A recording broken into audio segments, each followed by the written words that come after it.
We're getting our first detailed look at the 2026 budget today. In a major election year, Mayor Olivia Chow is proposing a property tax increase that's just a fraction of the previous 2 years. CP24's Beatrice Vaisman joins us live from City Hall with more. Beatrice.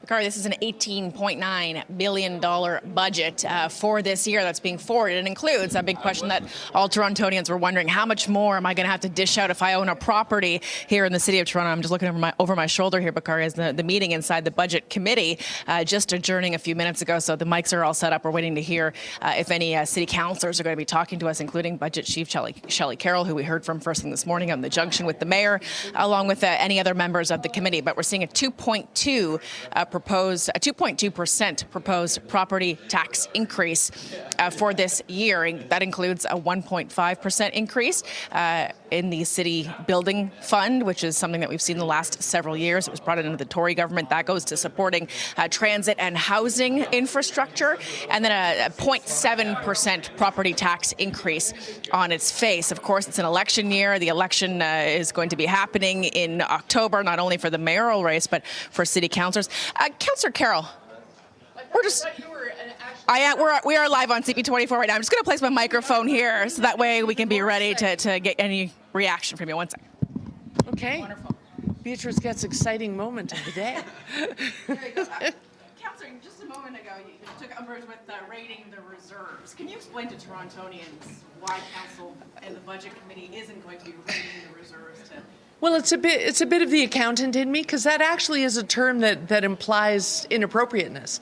And in fact, we have some very set reserve policies. So we accumulate reserves so that we can draw them for their intended purpose. And there are years in which you draw more than other years, no doubt about it. But it's all done with appropriate financial structure and according to policy. And so I'm just trying to get at appropriate wording.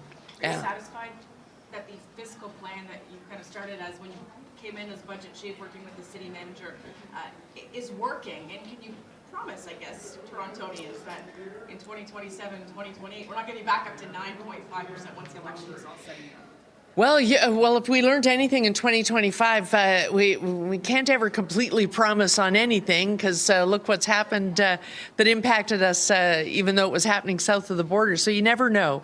However, I can confidently say that the multi-year approach we're taking, not waiting till, okay, let's start in August and see how far we can get, but actually working painstakingly with each division for 3 years at a time so that they can build to find their reductions and efficiencies and find them in sustainable ways. I think that's going to continue to bear fruit, because it's a new practice, it's a new culture, and it's actually starting to work.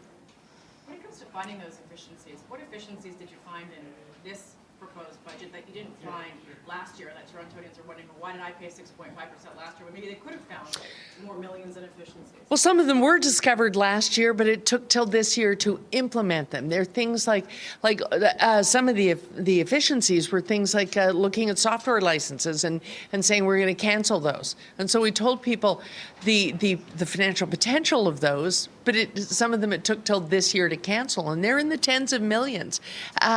Looking at projects where you may have a study still going on, but the outcome's already happened for council and we're moving on. Okay, who's doing that now, and should they be doing something else, so that you have the same number of people being able to do more work or move on to work that is more timely and meaningful.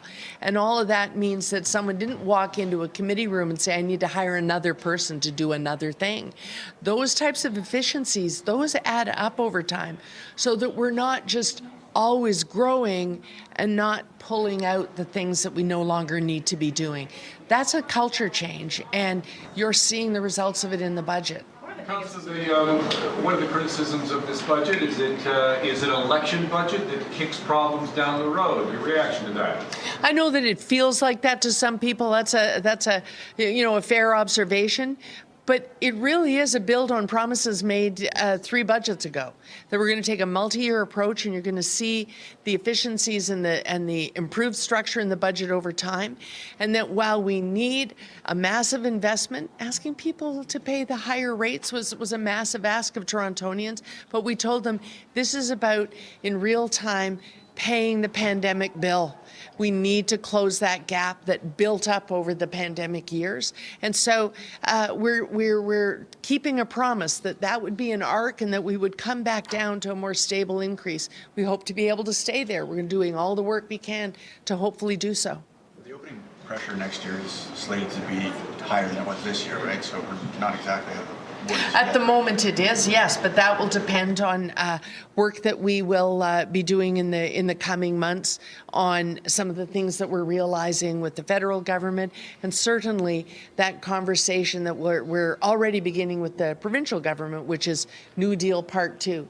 We're very grateful because part of getting this year's budget done is that third year. We very definitely, according to the terms set, we worked to make sure that New Deal Part 1 actually played out all the way through to the end of 26. So yes, there's a big pressure for 27 unless that conversation actually begins to address some of the things that we know are part of the chronic fiscal gap. And that conversation is going very well. The collaboration between the mayor and premier is legend. Councillor, I know you said that the reserves are there to be used at a time of need, and I think people can understand, during the pandemic or something else, but can you explain why this is a time of need that the reserves should be used? Well, when I say time of need, I also said time of need and for their intended purpose. So, for instance, people were fussing about drawing on the stabilization reserve in the TTC. The TTC acquires that reserve over time. When they have surpluses, they put them in that stabilization reserve so that there are times when they don't have a surplus and they need to close a gap that they can do it. And when their ridership dropped, as it did in 2025, there was that gap, and they're using that reserve draw that they so prudently made in the first place to close that gap. And that is largely how cities work. We don't have a boon in the income tax and suddenly we're flush.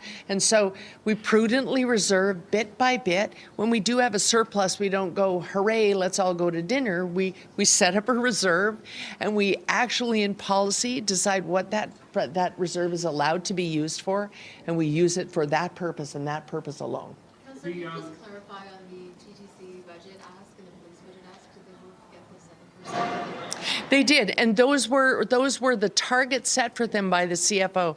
That's one of the to me, and maybe this is because of the way I focus on budgets, to me, that's been one of the most interesting culture changes in the way we go about working with divisions on their budgets.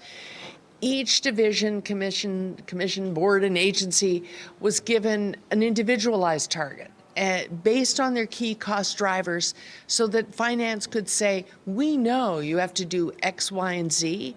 Now over here in A, B, C, D, E, F, G, where are you going to find those efficiencies and reductions? Let's work together. And so because of realities in those two big lines, they were given targets of I think it's 6 and a fraction in TTC and 7 in police. They won't get that target necessarily next year, but that's the result of rolling into their gross budget, their collective bargaining increases, and set needs agreed upon by those boards and the city and the mayor's office. They still had to go and find reductions in other areas, but they officially met the targets set for them by the CFO. You are raising the property land transfer, on luxury homes. However, land transfer overall is below expectation, if I'm correct. That's correct, yeah. What does a continuing softening of the real estate market in Toronto in the next year mean for the finances of the city? Well, part of the reason we saw the mayor bring to executive a move to do the change she did to the graduated rate is because that particular part of the market is pretty strong. It's remained kind of constant throughout, and so it's healthy, and so that seems to be a place to go. Those are the people with means and resources. We do for the rest of that market for the municipal land transfer tax, as the province does with theirs. You want to put in your budget a very conservative and rational estimate for what you're likely to earn the following year. And so we go to the experts in the trade to arrive at the amount. So we've made a prediction for next year that takes into account that soft market in certain areas. And sometimes we're pleasantly surprised. And when we are, where does it go? Into a reserve to be used when it goes down. That's how we survive those things. This year you were the opposite of pleasantly surprised. So what's to say you That's are right. not? That's and right. The same thing will not happen next year. It could happen. But because we had that, because we saw it going down, we went back and said, look, what's going to happen next year? What's your best estimate? And so we are continuing with very conservative estimates. I'm actually proud of that, because I saw a number of years where I thought we were really making, I'll say it right out loud, kind of smoke and mirrors predictions of what we might earn the following year. We don't do that anymore. We get the best advice and make the most conservative estimate about what we're likely to earn there, so that we don't get the rug pulled out from under us. If the province rolls over the operating agreement of the new deal for the next negotiation, if they essentially keep that base operating funding in place, is that enough for the city, or do you need another Gardner-esque agreement in there for it to help with the budget? Well, I'm really going to leave that to the CFO, because he's largely leading those talks and negotiations. And right now they're in the review phase. They're looking at where we stand today. So I don't want to presuppose any of that. I'm just pleased that it is a healthy conversation right now, and it seems as collaborative as it did in part one. But what would you need is what I'm asking. Not what you're thinking you'll get, but just would getting that funding, if it was just operating, be enough? Are you asking about my fondest wish as Shelley Carroll, an individual? Your most practical wish as Budget Chief? My practical wish is that we get to be like every other city of 3 million or more in North America, and I dare say the rest of Europe and Asia as well. When you get to 3 million, if you don't have a revenue tool that uniquely comes from the economy, like an income tax, a consumer tax of some sort, if you don't have it, you are going to have a very hard time continuing to grow, because you're now putting in place infrastructure that goes well beyond what a property tax can do and doesn't give you those opportunities to build your reserves that you will need to deliver things like housing, transit, the things that you've got to take out major bonds to do. We need a revenue tool that grows with the economy. That's in our long-term fiscal plan. It has been the ask of this city pretty much since shortly after amalgamation. It's a matter of one city in Canada having to go first. But I will say this, we're over 3 million now, but there are also a bunch of cities lining up behind us that are well over 1 million, are approaching 2 million. And we need a model to fund those types of cities in this nation, and it's time for the provinces and the federal government to recognize it. That's it for me. I think it's been a long morning. A build on promises made 3 years ago, closing that gap made during the pandemic. Part of what we just heard from Budget Chief and Councillor Shelley Carroll speaking live at City Hall this afternoon. This as the city's budget proposal for 2026 is being discussed.